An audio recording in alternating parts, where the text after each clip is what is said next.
En elle sombre cœur de l'Holocauste, Auschwitz se dressait comme un enfer sur terre, un endroit où la science se transformait en sadisme et la médecine en torture. Ce camp d'extermination, le plus notoire de la machine de mort nazie, fut témoin de certaines des expériences les plus inhumaines et atroces jamais conçues. Ici, au milieu de la douleur et de la souffrance inimaginables, des médecins nazis comme Joseph Mengele perpétrèrent des horreurs qui défient toute compréhension, utilisant les prisonniers comme de simples cobayes pour satisfaire leur soif de connaissances perverties et leur idéologie raciale insensée. Sous le commandement macabre de l'ange de la mort, Auschwitz devint un laboratoire cauchemardesque. Mengele et ses collègues menaient des expériences barbares sur des jumeaux, leur injectant des substances chimiques, les cousant ensemble et les disséquant vivants. Femmes enceintes et enfants étaient soumis à des procédures indescriptibles visant à confirmer des théories raciales et pseudo-scientifiques. Les salles d'expérimentation étaient des abîmes d'agonie où les cris des victimes se noyaient dans l'indifférence de leurs bourreaux. Les prisonniers, dépouillés de toute humanité, devenèrent des nombres dans une macabre équation de mort et de souffrance. Comme l'a dit une fois le survivant de l'Holocauste Primo Levi, Auschwitz représente une négation de l'humanité. Rejoignez-nous pour nous souvenir et honorer les victimes d'Auschwitz, pour maintenir vivante la mémoire de ceux qui ont souffert et sont morts aux mains de la haine et de l'intolérance. Bienvenue dans les contes de Léonard de Vinci. Les portes de l'enfer, Auschwitz-Birkenau et l'ange de la mort. Le 27 janvier 1945, l'armée soviétique entra à Auschwitz, le plus grand centre d'extermination nazie en Pologne occupée. De 1940 à 1945, on estime qu'au moins 1 300 000 personnes furent déportées dans ce camp, et parmi elles, au moins 1 100 000 furent assassinées. Malgré la perte écrasante de vies, plus de 7 000 prisonniers survécurent et furent libérés par les soldats soviétiques.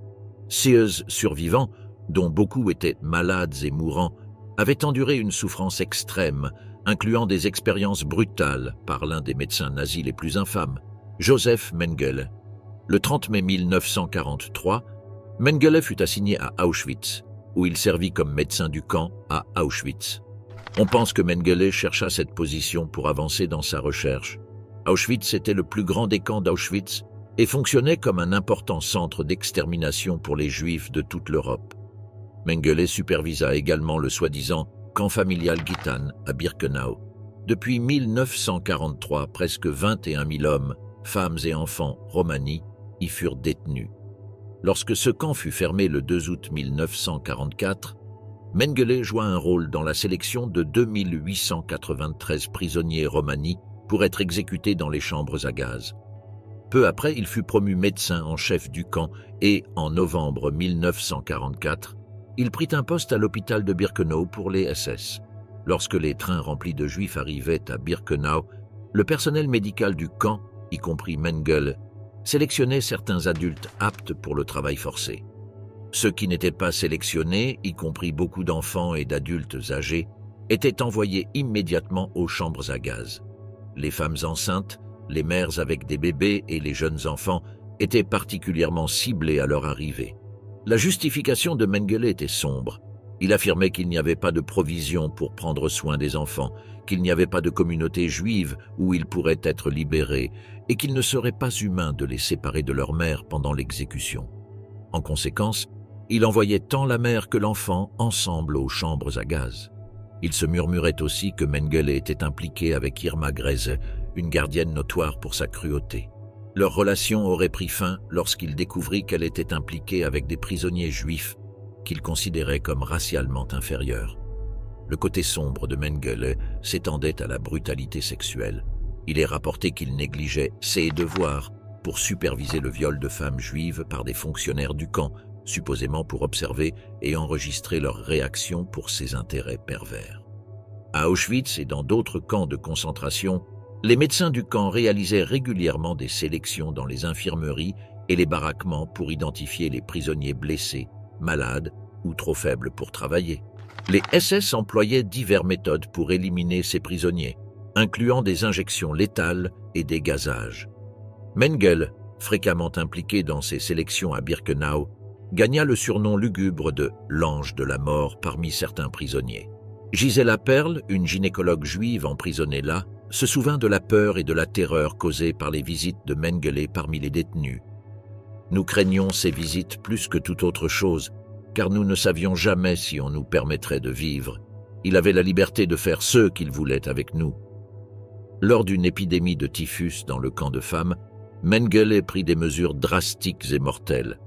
Il ordonna que 600 femmes juives d'un bloc soient envoyées aux chambres à gaz. Ensuite, le bloc fut désinfecté et les femmes du bloc adjacent furent baignées, désinfectées et habillées avec des vêtements neufs avant d'être transférées au bloc propre. Cette procédure fut répétée méthodiquement pour chaque baraquement pendant l'épidémie.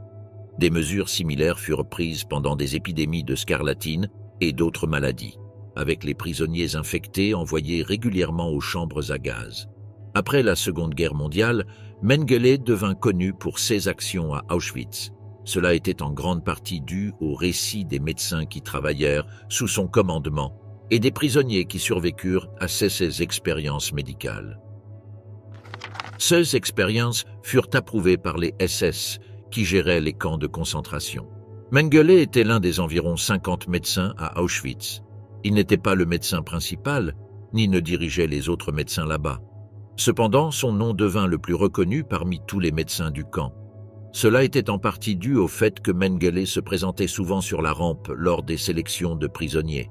Même lorsqu'il n'était pas directement impliqué dans la sélection des prisonniers, il recherchait des jumeaux pour utiliser dans ses expériences et des médecins pour travailler à l'infirmerie de Birkenau. Auschwitz n'était pas seulement un endroit où les prisonniers étaient utilisés pour des expériences réalisées dans ce camp et d'autres. C'était aussi un site important pour une variété d'expériences humaines.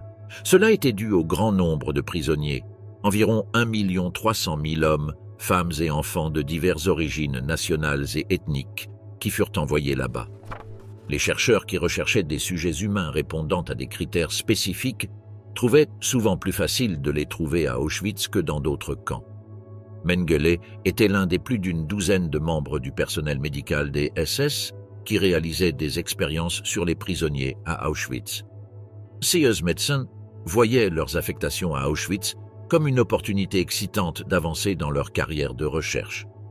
Cependant, les expériences qu'ils menaient causaient souvent des blessures graves aux victimes ou conduisaient à leur mort. Obsession avec la race, l'Institut Kaiser Wilhelm et la quête de Mengele. Le mentor de Mengele, le Dr Ottmar von Verscher, aurait pu orchestrer l'assignation de Mengele à Auschwitz pour soutenir la recherche de l'Institut Kaiser Wilhelm d'anthropologie, de génétique humaine et d'eugénisme. Pendant son mandat à Auschwitz, Mengele recueillait et envoyait du sang, des parties du corps, des organes, des squelettes et des fœtus de prisonniers d'Auschwitz à ses collègues en Allemagne. Il collaborait activement à leurs projets de recherche, utilisant des prisonniers comme sujets pour diverses études et expériences. Mengele menait ses propres expériences sur les prisonniers d'Auschwitz avec l'espoir de publier les résultats et d'obtenir des qualifications pour une chaire universitaire. À Auschwitz, Mengele établit un complexe de recherche dans plusieurs baraquements et sélectionna des professionnels médicaux parmi les prisonniers pour former son personnel. Il réussit à acquérir des instruments et des équipements modernes pour ces recherches et créa même un laboratoire de pathologie. La recherche de Mengele, ainsi que les études qu'il réalisa pour l'Institut Kaiser Wilhelm, se concentraient sur la manière dont les gènes se développent en traits physiques et mentaux spécifiques. Bien que ce soit un domaine important et légitime de la recherche génétique lorsqu'il est mené de manière éthique, le travail de Mengele et de ses collègues était corrompu par leur croyance en une théorie pseudo-scientifique de la race, fondamentale pour l'idéologie nazie. Cette théorie affirmait faussement que les races humaines sont génétiquement distinctes et les classait dans une hiérarchie, suggérant que les races inférieures étaient plus susceptibles d'avoir des traits négatifs que les races supérieures. Ce trait négatif supposé incluait non seulement des maladies physiques et mentales, mais aussi des comportements socialement inacceptables comme le vagabondage, la prostitution et la criminalité. Selon cette fausse théorie, le mariage entre races transmettrait ces traits négatifs aux races supérieures. Mengele était déterminé à identifier des marqueurs physiques et biochimiques spécifiques qui pourrait catégoriser définitivement les individus en races spécifiques. Lui et ses collègues croyaient que découvrir de tels marqueurs était crucial pour maintenir la prétendue supériorité raciale du peuple allemand. Pour Mengele et son équipe, l'importance de cette recherche justifiait l'utilisation d'expériences nuisibles et même mortelles sur des personnes, en particulier des prisonniers d'Auschwitz, qu'ils considéraient comme racialement inférieurs. La science de la souffrance, les expériences de Mengele et ses victimes. Mengele dirige principalement ses expériences sur deux groupes ethniques, les Roms et les Juifs. Ces deux groupes étaient d'un intérêt particulier pour les chercheurs biomédicaux nazis parce que l'idéologie nazie les considérait comme sous-humains et une menace pour la race allemande. En conséquence, les scientifiques nazis ne croyaient pas que l'éthique médicale s'appliquait aux membres de ces groupes.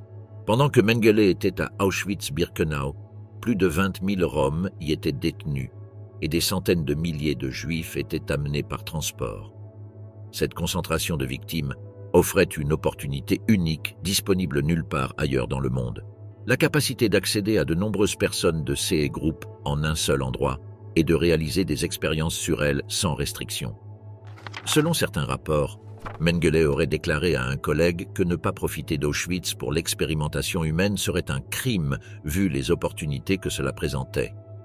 Mengele ne se contentait pas de choisir les Roms comme sujet pour ses expériences médicales. Il réalisait également une étude anthropologique sur les hommes, les femmes et les enfants roms dans le camp des Roms. Lors d'une épidémie de Noma, une gangrène sévère de la bouche parmi les enfants roms, il chargeait les médecins prisonniers d'étudier la maladie. Le Noma est une infection bactérienne qui touche principalement les enfants extrêmement malnutris. Cependant, Mengele croyait que les enfants roms à Auschwitz souffraient de Noma en raison de leur héritage plutôt que des conditions du camp. Plusieurs enfants affectés par le Noma furent tués afin que leurs têtes et organes puissent être préservés et envoyés à l'Académie médicale des SS à Graz et d'autres installations pour études.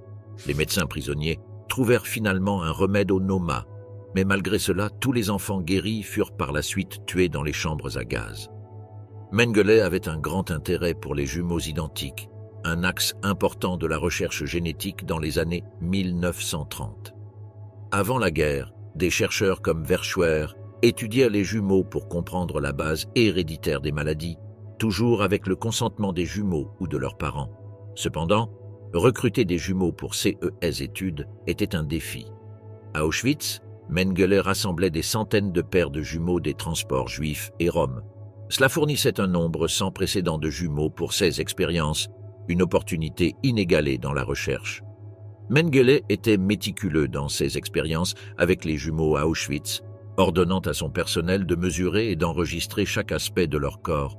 Il extrayait fréquemment de grandes quantités de sang des jumeaux et les soumettait à d'autres procédures douloureuses. Une des jumelles, Renate Gutmann, fut assignée au numéro 70 917. Elle fut séparée de son frère et de sa mère et emmenée dans un hôpital du camp où on lui fit des mesures, des radiographies et des prélèvements sanguins au cou. Une fois, elle fut attachée à une table et coupée avec un couteau. Un autre survivant de l'Holocauste, Laurent Kmenach, raconta qu'on leur injectait des produits chimiques dans tout le corps, ce qui provoquait de sévères réactions. Sa sœur souffrit d'une infection importante qui fit gonfler son cou. Elle fut opérée à l'hôpital du camp dans des conditions primitives et sans anesthésie. Les expériences menées par Mengele sur les jumeaux comprenaient l'amputation inutile de membres, l'infection d'un jumeau avec le typhus ou une autre maladie, et la transfusion sanguine d'un jumeau à l'autre. Une expérience particulièrement horrible consistait à coudre 2 jumeaux roms dos à dos, dans une tentative de créer des jumeaux siamois. Cette procédure barbare entraîna la mort des 2 enfants par gangrène, après plusieurs jours de souffrance intense. Beaucoup de victimes moururent à cause de ces expériences brutales, et ceux qui survécurent furent parfois tués et disséqués, une fois que Mengele les considérait inutiles pour sa recherche. Miklos Nisli, un médecin prisonnier à Auschwitz, relata un incident terrifiant où Mengele tua personnellement 14 jumeaux en une nuit en injectant du chloroforme directement dans leur cœur. Si un jumeau mourait d'une maladie, Mengele tuait l'autre pour permettre des études post-mortem comparatives. Il envoyait ensuite certains de leurs organes à l'Institut Kaiser Wilhelm à Berlin pour analyse. Lors de ces sélections de Juifs arrivant à la rampe à Auschwitz-Birkenau, Mengele recherchait également des individus avec des anomalies physiques, telles que les nains, les personnes atteintes de gigantisme ou ceux ayant un pied beau. Ces expériences sur 16 personnes comprenaient des mesures, des prélèvements sanguins, l'extraction de dents saines et l'administration de médicaments et de radiographies inutiles. Après avoir terminé ces études, Mengele tuait ces individus et leurs corps étaient envoyés en Allemagne à des fins de recherche. Elisabeth Ovitz, une naine qui survécut aux expériences de Mengele, décrivit la douleur insupportable qu'ils endurèrent, qui continua bien après la fin des expériences. Mengele s'intéressait également aux individus ayant une hétérochromie, une condition où une personne a des yeux de couleurs différentes. Un des collègues de Mengele à l'Institut Kaiser Wilhelm était particulièrement focalisé sur cette condition. Mengele tuait des individus avec hétérochromie pour extraire leurs yeux et les étudier à Berlin. De plus, il conservait des centaines d'yeux humains accrochés au mur de son laboratoire, qu'il appelait sinistrement une collection de papillons. Beaucoup des expériences de Mengele furent menées sur des enfants. Il manipulait ces jeunes victimes avec une façade de gentillesse, leur offrant de meilleures conditions que les autres prisonniers. Il vivait dans des baraquements séparés et recevait une meilleure nourriture et des soins. Moshe Ofer, qui survécut à ces expériences, partagea ses souvenirs. Mengele venait nous voir en feignant d'être un oncle bienveillant, nous offrant des chocolats. Avant de commencer ces procédures, il nous rassurait en disant « N'ayez pas peur, il ne vous arrivera rien ». Puis il réalisait des expériences douloureuses, comme injecter des produits chimiques et effectuer des chirurgies sur la colonne vertébrale de mon frère Tibi. Mengele nous donnait de petits cadeaux après certaines de ces sessions. Lors d'expériences ultérieures, il insérait des épingles dans nos têtes, laissant des cicatrices visibles jusqu'à aujourd'hui. Une fois, il emmena mon frère pendant plusieurs jours. Quand Tibi revint, sa tête était enveloppée de bandages. Il mourut dans mes bras peu après. Dans sa quête de recherche médicale pour l'Institut Kaiser Wilhelm, Mengele réalisa également des expériences pour changer la couleur des yeux des enfants en injectant des produits chimiques dans leurs yeux, ceux qui provoquaient parfois une irritation, une cécité ou la mort. Ceux qui ont survécu. Histoire des ombres d'Auschwitz. Le survivant de l'Holocauste Alex Deckel a raconté avoir vu Mengele réaliser des chirurgies sans anesthésie, au cours desquelles il extrayait des cœurs et des estomacs des victimes.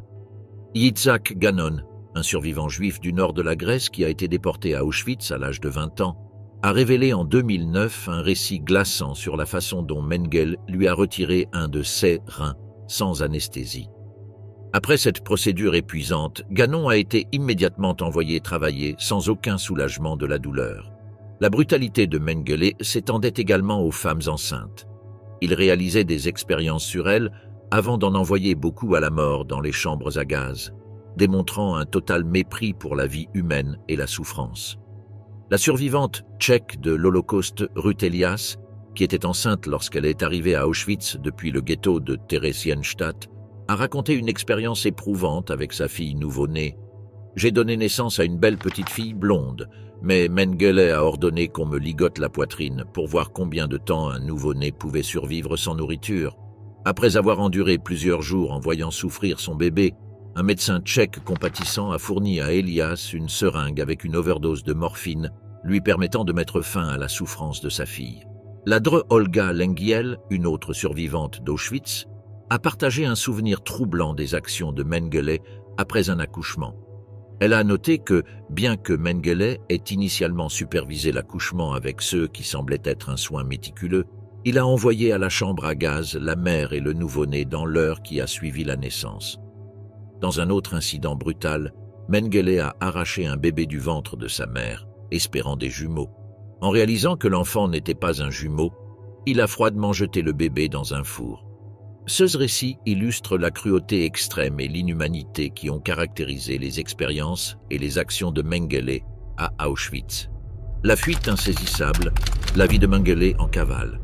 En 1956, Mengele s'était confortablement installé en Argentine, où il se sentait suffisamment en sécurité pour obtenir la citoyenneté argentine sous le nom de José Mengele. Cependant, en 1959, Il découvrit que les procureurs d'Allemagne de l'Ouest connaissaient son emplacement et cherchaient à l'arrêter. Par conséquent, Mengele se rendit au Paraguay et obtint la citoyenneté là-bas. En mai de 1960, après l'enlèvement d'Adolf Eichmann par des agents de renseignement israéliens en Argentine et son procès subséquent en Israël, Mengele supposa qu'il pourrait également être une cible. Anticipant une persécution accrue, il s'enfuit du Paraguay. Avec le soutien financier de sa famille en Allemagne, il vécut le reste de sa vie sous le pseudonyme de Wolfgang Gerhard, près de Sao Paulo, au Brésil. Lorsque son fils Rolf lui rendit visite en 1977, il trouva un nazi impénitent.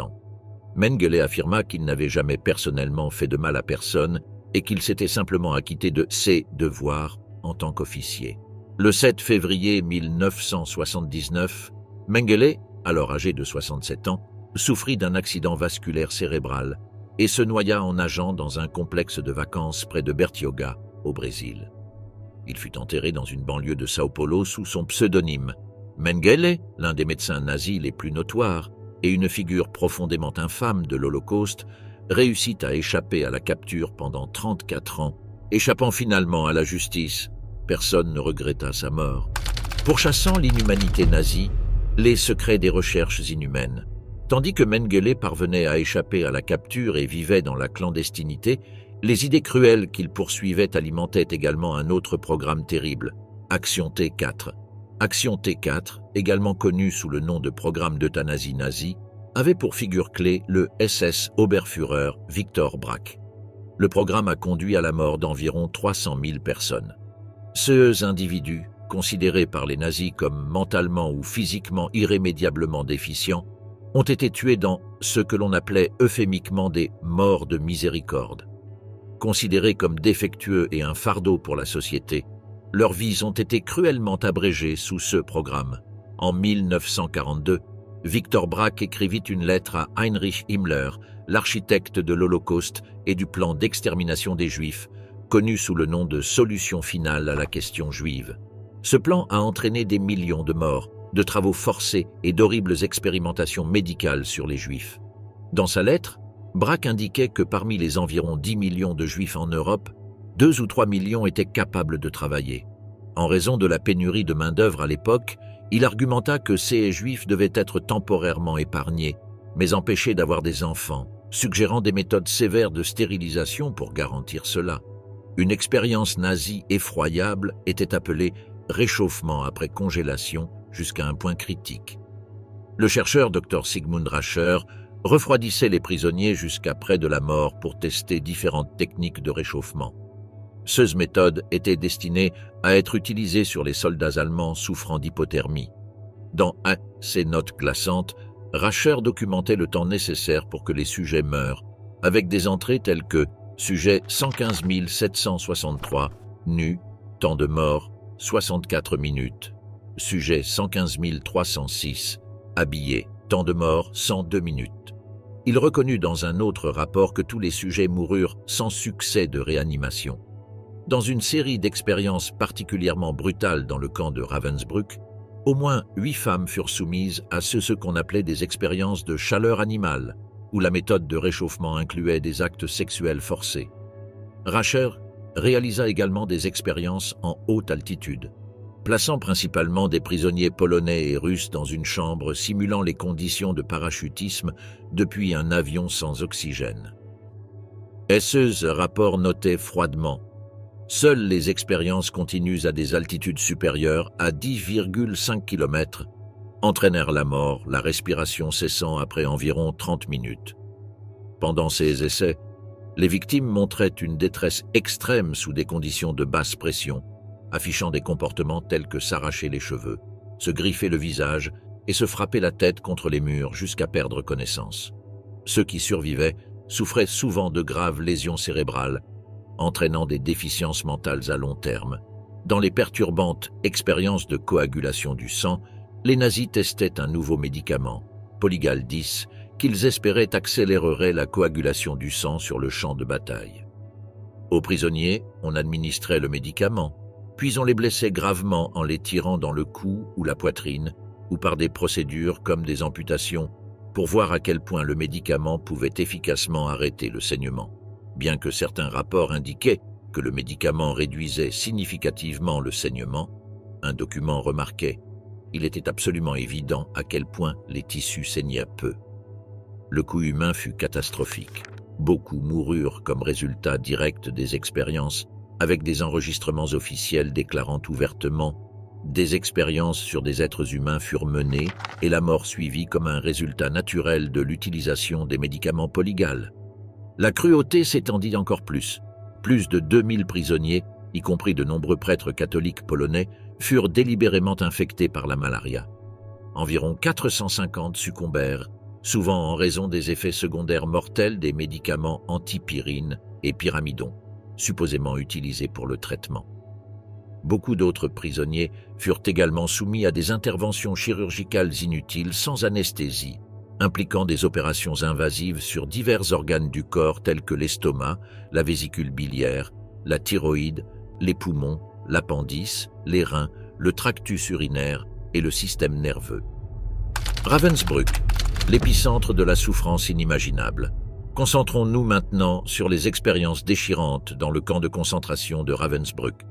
Une victime notable fut Władysława Karolewska, une ancienne enseignante polonaise qui raconta son calvaire. Elle fut sélectionnée dans une file à un moment typiquement réservé aux exécutions, se rappelant l'effrayante attente de la mort, car elle avait vu d'autres filles être fusillées auparavant. Cependant, au lieu d'être exécutée, Karolewska fut emmenée dans une salle et sédatée. Le docteur Fritz Ernst Fischer dirigeait ses opérations, assisté par le docteur Szydlowski et le docteur Rosenthal, dont les destins finaux sont révélés plus tard. Lorsqu'elle retrouva conscience, Karolewska découvrit sa jambe fortement bandée et souffrant d'une douleur insupportable. Elle décrivit une douleur croissante et de la fièvre, et le lendemain, elle remarqua une sécrétion qui sortait de sa jambe. Lors d'une procédure ultérieure, le docteur Fischer lui couvrit la tête avec un drap avant d'opérer. Mais cette fois, elle ne fut pas rendue inconsciente. Beaucoup de femmes, soumises à des expériences similaires, ne pouvaient finalement plus marcher et souffraient d'une douleur constante. Cependant, elles furent envoyées à plusieurs reprises pour d'autres chirurgies. L'objectif déclaré de ces expériences était d'étudier la régénération des os, des muscles et des nerfs, et d'explorer la faisabilité de transplanter des membres et des os d'une personne à une autre. À Ravensbrück, les estimations suggèrent qu'il y avait environ 40 000 prisonniers polonais et 26 000 prisonniers juifs, avec environ 28 000 qui succombèrent au travail excessif, à la faim, aux coups et aux expériences médicales. Au total, le camp hébergea environ 130 000 prisonniers de diverses nationalités, avec près de 50 000 rapportés comme morts. Passant au thème central de la discussion d'aujourd'hui sur l'expérimentation nazie avec les infections, il est connu que les infections sont l'une des complications les plus mortelles pour les soldats avec des blessures de bataille. Cela conduisit les nazis à infecter délibérément des prisonniers dans les camps, dans le cadre de leurs cruelles expériences. Une figure notoire dans ce contexte fut Karl Gebhardt, le chirurgien en chef du Troisième Reich. Il orchestra de nombreuses atrocités médicales tant dans les camps de Ravensbrück que d'Auschwitz. Gebhardt fut infâme pour réaliser des chirurgies sans anesthésie, des transplantations inutiles et infecter ceux qu'on appelait les lapins, un terme péjoratif utilisé pour les sujets d'expérimentation, avec des substances causant des infections graves. Les témoignages d'après-guerre ont mis en lumière ces actes atroces, avec l'un d'eux déclarant « Les expériences criminelles consistaient en l'extraction délibérée et l'infection des os et des muscles des jambes avec des bactéries virulentes, l'extraction des nerfs, l'introduction dans les tissus de substances virulentes et la provocation de fractures osseuses artificielles. » Ces expériences représentent certains des abus les plus sombres de la science médicale pendant la guerre. Certaines des expériences nazies impliquaient des médicaments sulfamides, également connus sous le nom de sulfonamides, utilisés pour traiter les infections bactériennes. L'impulsion pour ces expériences remonte à un incident spécifique impliquant un officier supérieur des SS, Reinhard Heydrich, qui fut gravement blessé dans un attentat à la bombe en 1942. Adolf Hitler, profondément perturbé par l'attaque contre son proche collaborateur, fut encore plus enragé lorsque Heydrich succomba à la septicémie après avoir subi des blessures graves, y compris des blessures par éclat de grenade au visage et des dommages aux poumons et à la rate. Le médecin personnel de Himmler à ce moment-là, Gebhardt, décida de ne pas traiter Heydrich avec des médicaments sulfamides, une décision qui attira de sévères critiques de la part de Hitler. Pour sa défense, Gebhardt affirma que les médicaments sulfamides n'auraient pas sauvé Heydrich. Déterminé à prouver son point de vue, Gebhardt réalisa des expériences sur des prisonniers polonais détenus dans les camps. Ces prisonniers n'étaient pas choisis parce qu'ils étaient déjà blessés, plutôt ils étaient parmi les individus les plus sains disponibles.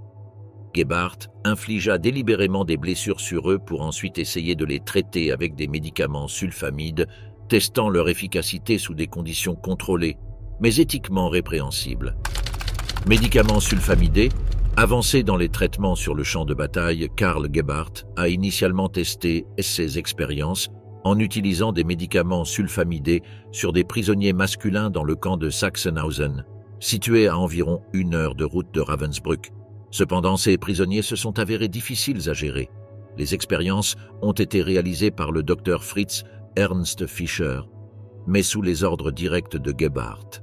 Lors du procès de Fischer, il a décrit la procédure dans son affidavit, détaillant comment une incision était faite dans la partie inférieure de la jambe pour introduire des cultures bactériennes mélangées avec du dextrose dans la plaie, qui était ensuite suturée. Contrairement à leurs intentions, ces procédures n'ont pas entraîné de maladies ou d'infections graves. En raison du manque de succès à infecter les prisonniers masculins, l'attention s'est portée sur environ 60 femmes polonaises à Ravensbrück. La méthodologie était brutalement simple. Les médecins ouvraient le corps, implantaient des cultures bactériennes, ainsi que des objets étrangers comme du verre, des fibres de tissu, des copeaux de bois et de la terre, puis fermèrent la plaie avec des sutures. L'intention était de créer une infection grave en imitant les blessures de bataille. Les fragments de verre étaient spécifiquement utilisés pour simuler la croûte de saleté typiquement présente dans de telles blessures et pour accélérer le processus d'infection.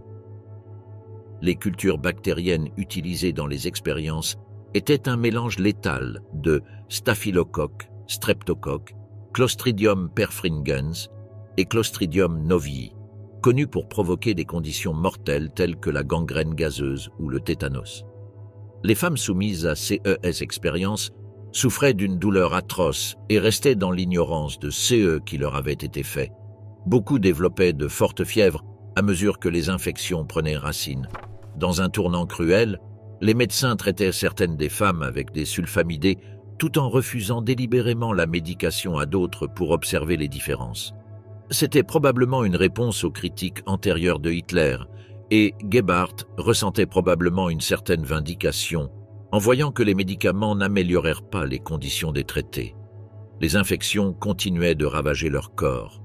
Le médecin en chef des SS, le professeur Ernst Robert Grawitz, connu pour ses points de vue durs et ses promesses antérieures d'éradiquer le monde pervers des homosexuels, supervisait certains de ces expériences. Dédaigneusement, il considérait les souffrances et les résultats comme une perte de temps, critiquant le fait qu'ils ne reproduisaient pas les conditions réelles du champ de bataille. Si cela avait été le cas, arguait-il, les femmes seraient déjà mortes. Ces expériences étaient répétées impitoyablement sur le même groupe de femmes, dont certaines subissaient les mêmes procédures brutales jusqu'à 8 fois. Barbara Pietrich, alors âgée de 16 ans et la plus jeune des soi-disant lapins, a été opérée 5 fois en 1942, ce qui a entraîné la paralysie de son membre inférieur gauche. Elle a survécu à la guerre, mais est tragiquement décédée en 1947 des suites des complications des expériences. Écho de survie, témoignages des témoins d'Auschwitz. Les survivants ont ultérieurement rapporté que les nazis exécutaient des femmes qu'ils considéraient comme n'étant plus utiles à aucun dessein, soulignant le mépris total pour la vie humaine. Malgré leurs souffrances, ces femmes ont tissé des liens étroits, se soutenant mutuellement à travers des horreurs inimaginables.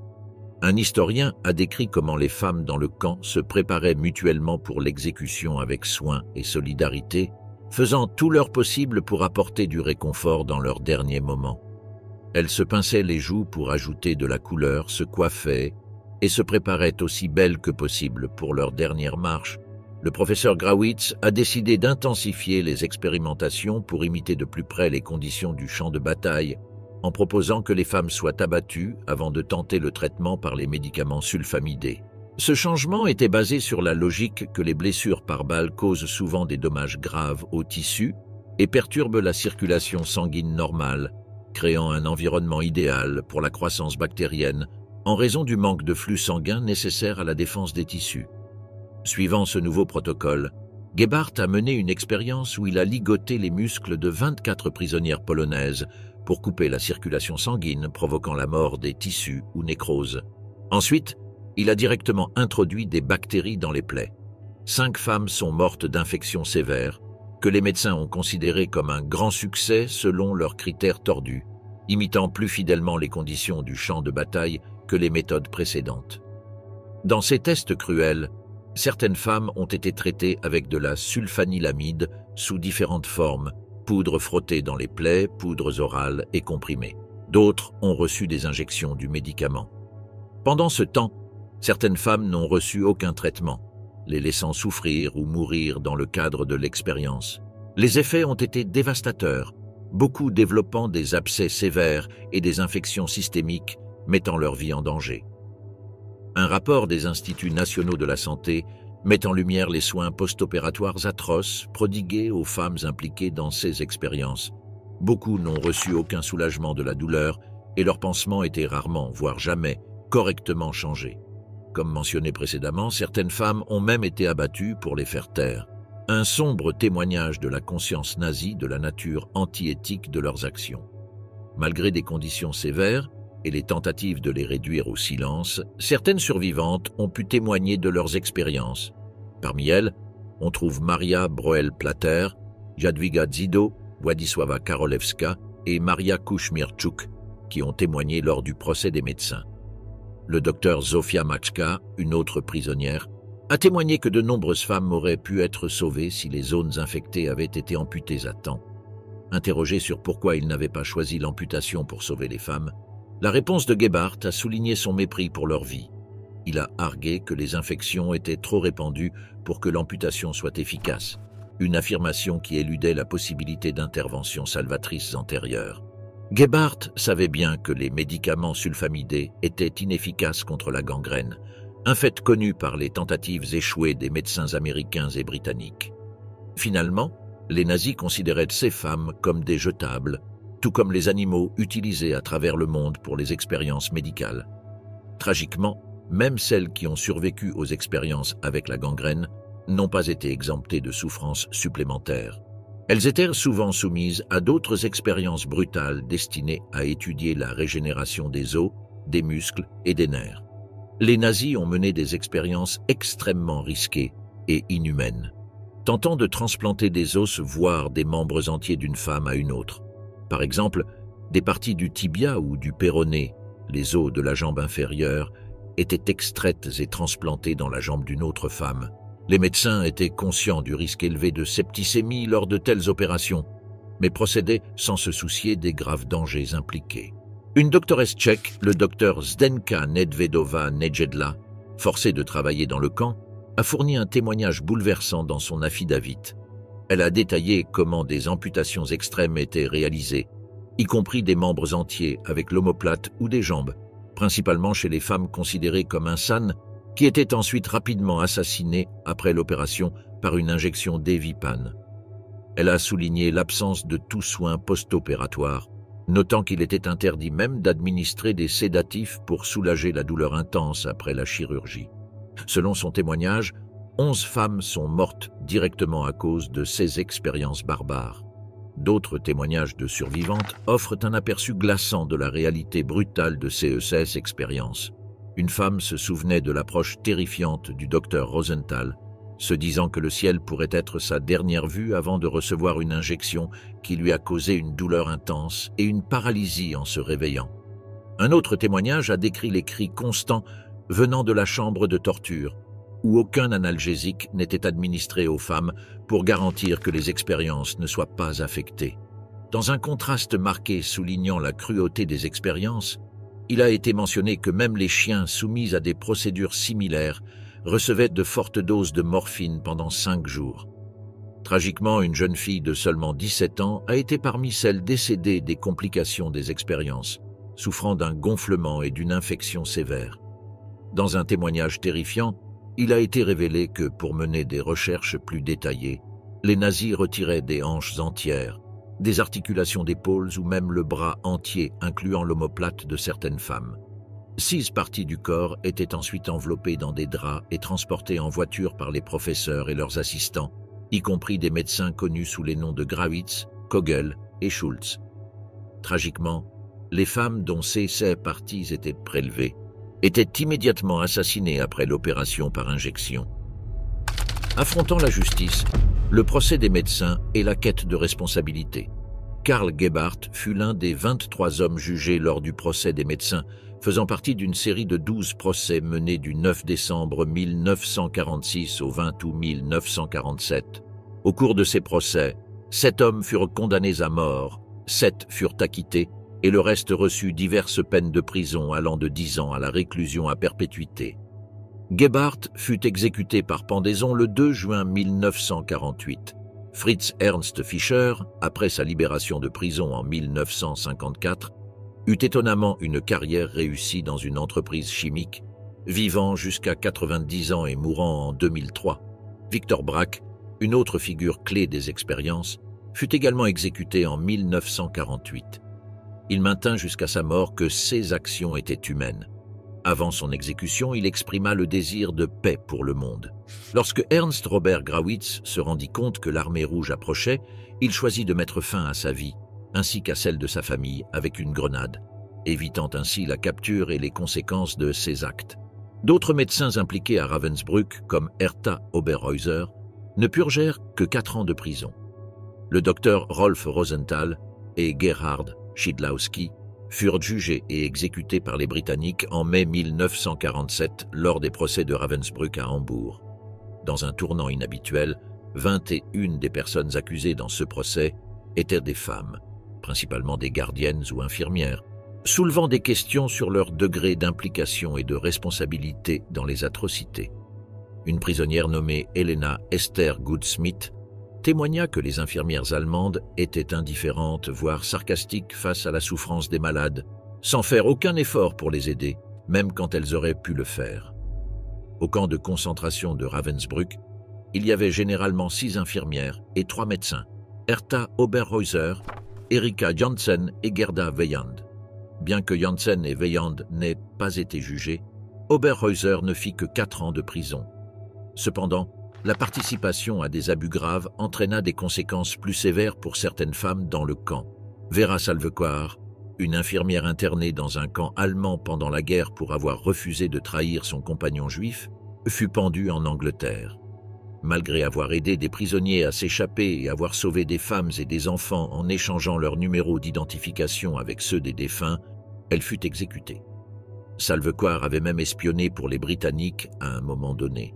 Mais ses actions antérieures ne furent pas suffisantes pour la sauver. Greta Bösel, la superviseure de l'entrée du travail et infirmière à Ravensbrück, fut également exécutée. Elle fut accusée d'avoir mené les prisonniers lors d'une marche mortelle et d'avoir sélectionné des prisonniers pour l'exécution dans le camp d'Uckermark. Son exécution eut lieu peu après celle d'Elizabeth Marshall, l'infirmière en chef qui aurait supervisé bon nombre des expériences cruelles et des sélections pour l'exécution. Dorothea Binz, une garde redoutée, était célèbre pour sa brutalité, ciblant souvent les femmes les plus faibles pour les fouetter, les piétiner et les frapper sans provocation. Elle déambulait dans le camp avec un fouet et un berger allemand, appréciant la violence. Binz et son petit ami, également garde, observaient les atrocités avec plaisir. Elle fut pendue par les Britanniques le 2 mai 1947. Carmen Maury, une autre garde connue pour son comportement sadique et psychopathique, mourut peu avant son exécution programmée. Malgré avoir travaillé comme espionne pour les Alliés et avoir échappé de justesse à une sentence de mort antérieure grâce à une intervention, elle ne put échapper à son destin final. Emma Zimmer, connue pour son plaisir sadique à tourmenter les prisonniers, et Ida Schreiter, qui sélectionnait des femmes pour l'exécution, furent exécutées le 20 septembre 1948. Au total, 17 personnes furent exécutées après les procès de Ravensbrück à Hambourg, 2 moururent pendant le procès et 1 fut graciée. Buchenwald, un autre chapitre des horreurs de l'Holocauste. À 150 000 du camp de concentration de Ravensbrück se trouvait le camp de concentration de Buchenwald. Buchenwald fut établi en juillet 1937 et fut l'un des premiers camps de concentration à grande échelle. Initialement, ces prisonniers étaient principalement des communistes ou des suspects de communisme. À mesure que la Seconde Guerre mondiale avançait, la population du camp s'élargit pour inclure des Polonais, des Slaves, des Juifs, des Roms, des malades mentaux, des handicapés, des homosexuels et d'autres prisonniers politiques. Buchenwald était tristement célèbre pour ses conditions de vie difficiles et ses pénuries alimentaires sévères, contribuant à la mort d'environ 60 000 des 280 000 prisonniers qui y étaient détenus, y compris dans ces 139 sous-camps. Le camp était également réputé pour les exécutions sommaires qui y avaient lieu. Curieusement, il y avait seulement un ensemble de baraquements désignés pour les 500 à 1000 femmes envoyées à Buchenwald, certaines d'entre elles étant forcées à l'esclavage sexuel par les nazis. Bien qu'une partie du camp fonctionnât comme un bordel, le but principal de Buchenwald était l'exploitation économique. Des entreprises allemandes privées payaient aux SS des salaires minimums pour utiliser les prisonniers comme main-d'œuvre, souvent dans la production d'armements. Il est important de noter qu'il était rare que des prisonniers de guerre occidentaux soient envoyés dans les camps de concentration nazis. Généralement, ils étaient retenus dans l'un des 1000 camps de prisonniers de guerre en Allemagne, qui se conformaient davantage aux règles de la Convention de Genève en matière de nourriture, de travail et de repos. Les conditions dans ces camps de prisonniers de guerre étaient dures, mais elles suivaient généralement les normes internationales établies en 1929. Un cas exceptionnel survint lorsque 169 aviateurs alliés furent envoyés à Buchenwald. Cette situation était très inhabituelle et, heureusement, seuls 2 de ces soldats, principalement américains, britanniques et canadiens, moururent au cours des 3 mois passés là-bas. Malgré la faim, la soif et les coups, comme l'a rappelé feu le lieutenant-colonel à la retraite Russell Hilding, décédé en 2021, ces aviateurs n'ont pas subi le pire que le camp avait à offrir. En revanche, les prisonniers de guerre soviétiques furent traités avec une brutalité extraordinaire, les Allemands ne respectant ni la Convention de Genève, ni aucune autre norme dans leur traitement. Buchenwald hébergeait un nombre significatif de prisonniers homosexuels. À cette époque, l'homosexualité était illégale en Allemagne en vertu du paragraphe 175 que les nazis avaient modifié pour réprimer sévèrement les relations homosexuelles. Environ 7000 hommes furent condamnés pour homosexualité sous le régime nazi. Ces hommes faisaient face à un choix sombre, se soumettre à une rééducation pour changer leur orientation sexuelle innée ou être envoyés au front ou dans des camps de concentration comme Buchenwald. Bloc 46. Le sanctuaire illusoire de survie et de souffrance à Auschwitz. En 1943, Heinrich Himmler, connu comme l'architecte de l'Holocauste, décréta que tous les homosexuels incorrigibles devaient être envoyés dans des camps de concentration. Une fois à Buchenwald, beaucoup de ces prisonniers furent dirigés vers une section trompeusement nommée la Division de recherche sur le typhus et les virus de l'Institut d'hygiène de la Waffen-SS. Là-bas, ils furent délibérément infectés par le typhus et d'autres virus dans le cadre des expérimentations médicales nazies. Cette zone, connue sous le nom de Bloc 46, était conçue pour ressembler à un hôpital, mais était isolée du reste du camp par des barbelés. Les expériences étaient supervisées par le médecin en chef, sous la direction de Joachim Mrugowski, un bactériologiste allemand de renom et chef de l'Institut d'hygiène de la Waffen-SS. Les expérimentations ne se limitaient pas au typhus. Les prisonniers à Buchenwald furent également exposés à des pathogènes causant l'érysipèle, une grave infection cutanée, la scarlatine et la diarrhée paratyphoïde. Ces expériences faisaient partie d'une collaboration entre les nazis et les compagnies pharmaceutiques dans le but de développer la technologie des vaccins au profit des soldats au front. En plus d'autres formes de mauvais traitements, les homosexuels, les soviétiques, les criminels et les prisonniers politiques à Buchenwald furent soumis à des infections de maladies dans le cadre des expériences nazies pour tester des vaccins expérimentaux. Ces expérimentations auraient violé le code de Nuremberg s'il avait existé à l'époque. Ironiquement, le code fut établi en réponse à de telles atrocités. Le bloc 46, où ces expériences eurent lieu, ressemblait initialement à un sanctuaire pour les prisonniers. À l'intérieur, il y avait 4 grandes chambres avec des sols impeccables et de vrais lits au lieu de lits superposés, semblables à ceux d'une clinique moderne. Cela contrastait fortement avec les conditions de vie déplorables qu'ils avaient endurées. Selon le journal du survivant Robert Waits, la literie était propre, ornée de belles couvertures et de taies d'oreiller à carreaux bleus et blancs, créant une atmosphère rappelant un monastère. Les infirmières semblaient aimables, et le personnel, également des prisonniers, bénéficiait de plusieurs avantages. La nourriture était nettement meilleure et plus variée que les rations standards du camp, comprenant du lait, du beurre, du pain blanc, des œufs, de la confiture ou du miel artificiel, du sucre et soit des bouillies sucrées, soit une soupe de nouilles au lait. Pour les prisonniers, il semblait initialement qu'ils avaient retrouvé de l'or.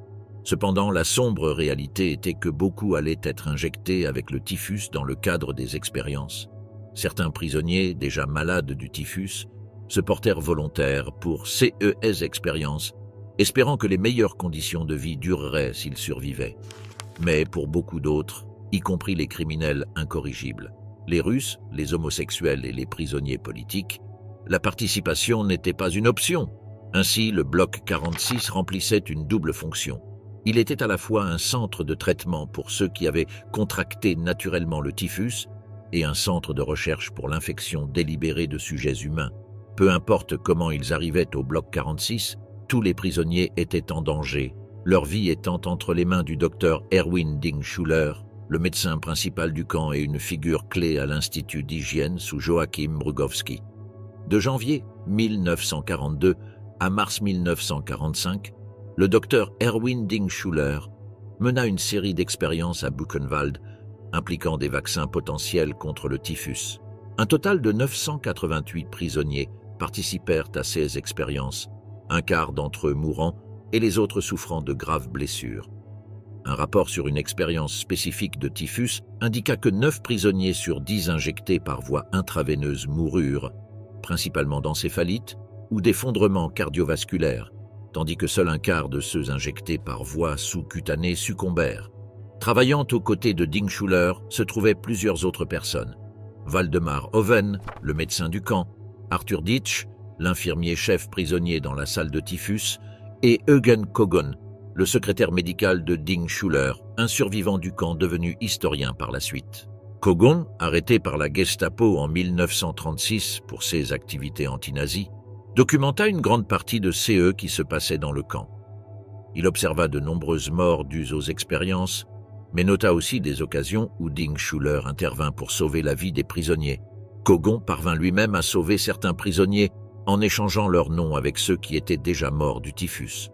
Lui et Ditsch découvrirent plus tard qu'ils étaient également marqués pour l'extermination une fois que les expériences seraient terminées.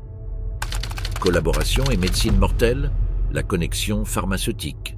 Les horreurs de Buchenwald s'étendaient au-delà des expériences biologiques.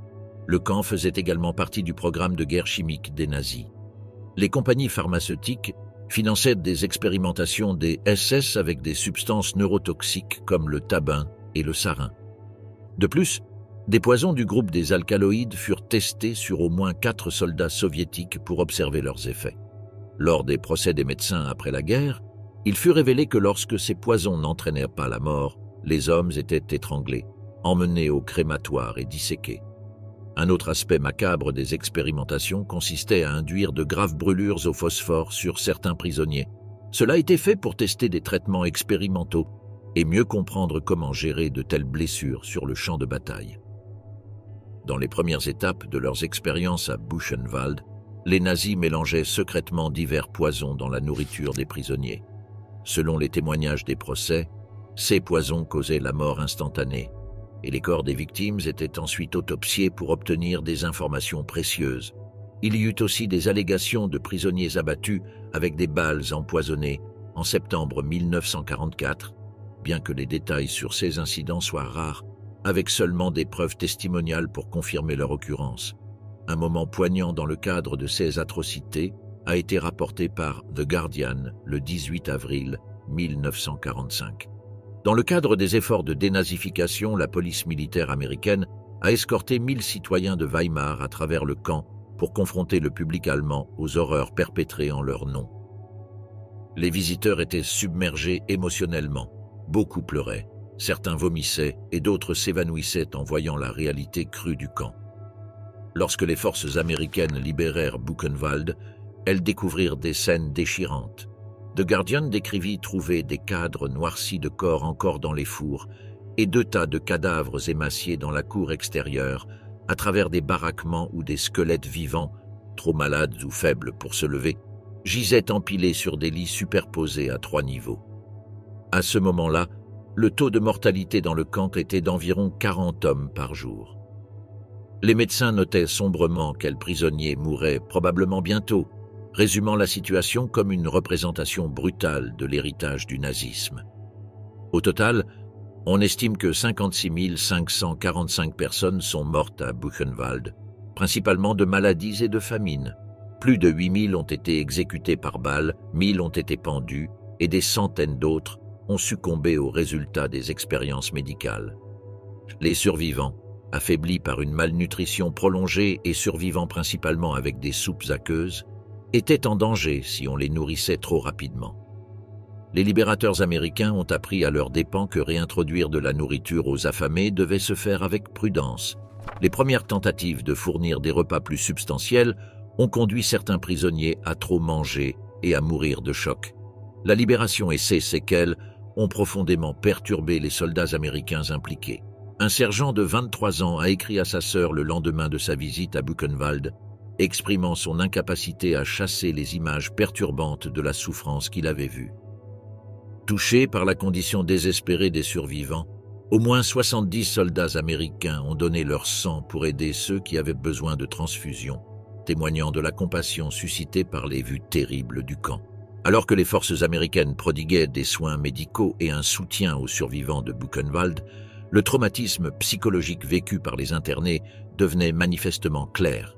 Un médecin américain a noté que de nombreux prisonniers ont pris entre 1 semaine et 3 semaines pour réaliser qu'ils étaient désormais en sécurité, pris en charge par des amis et des libérateurs. Un autre médecin a réfléchi sur l'impact profond que l'expérience avait eu sur lui, affirmant que ceux qui avaient vraiment disparu après avoir été témoins des horreurs de Buchenwald étaient son innocence. Le destin des médecins impliqués dans les cruelles expérimentations à Buchenwald a été un point significatif de controverse lors des procès d'après-guerre. Gerhard Rose, un médecin spécialisé en médecine tropicale impliqué dans les expériences de typhus, a défendu ses actions en soutenant que les prisonniers étaient déjà condamnés à mort, suggérant que ces expériences n'avaient pas modifié leur destin final. Son avocat a également argué que des médecins américains avaient mené des expériences similaires sur des prisonniers à Manille, affirmant que ces prisonniers étaient également condamnés à mort. Cela visait à établir un parallèle avec les actions de Rose, le décrivant comme un bourreau légalement désigné. Cependant, les témoignages d'autres témoins, y compris celui d'Eugène Kogon, ont réfuté cette affirmation, assurant que les prisonniers n'étaient pas condamnés à mourir, mais étaient simplement utilisés comme cobayes. Finalement, Gerhard Rose fut condamné à la réclusion à perpétuité. D'autres médecins associés aux expériences à Buchenwald ont également connu des fins tragiques. Alors qu'Erwin Ding Schuller s'est suicidé pour éviter l'exécution, des figures comme Joachim Brugowski et Waldemar Hoven ont été pendus pour leur participation aux atrocités commises dans le camp.